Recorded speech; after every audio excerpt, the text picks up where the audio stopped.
প্ৰশ্নৰ উত্তৰ দিব খুজিছোঁ। বহুতে এইকেইটা দিন মোক সুধি আছে যে মামা CM AAA কেতিয়া আমি পাম।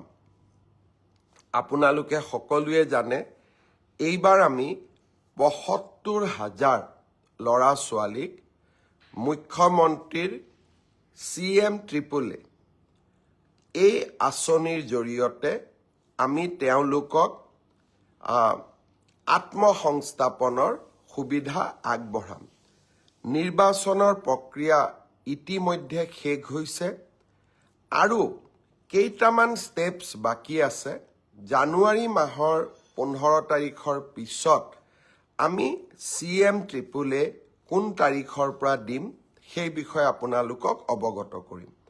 আৰু প্ৰত্যেকখন জিলাৰ সদৰত আমি এটা অনুষ্ঠান পাতি এই CM AAA এই আঁচনিটোৰ হিতাধিকাৰীসকলক আমি ধন বিতৰণ কৰিম। যিমান কেইখন জিলাৰ সদৰত পাৰোঁ মই যাম, আৰু যিকেইখনত মই যাব নোৱাৰোঁ আমাৰ মন্ত্ৰীসভাৰ সদস্য বিশেষকৈ উদ্যোগ মন্ত্ৰী ডাঙৰীয়া নিজে গৈ আপোনালোকক বিতৰণ কৰিব। আমি নিশ্চিতভাৱে নিৰ্ধাৰিত সময় এই বিত্তীয় বৰ্ষ ফেব্ৰুৱাৰী মাহৰ জানুৱাৰীৰ 15 তাৰিখৰ পিছত আৰু ফেব্ৰুৱাৰী মাহৰ প্ৰথম 15 দিনৰ ভিতৰত এই আঁচনিৰ ধন আপোনালোকৰ মাজত বিতৰণ কৰিম।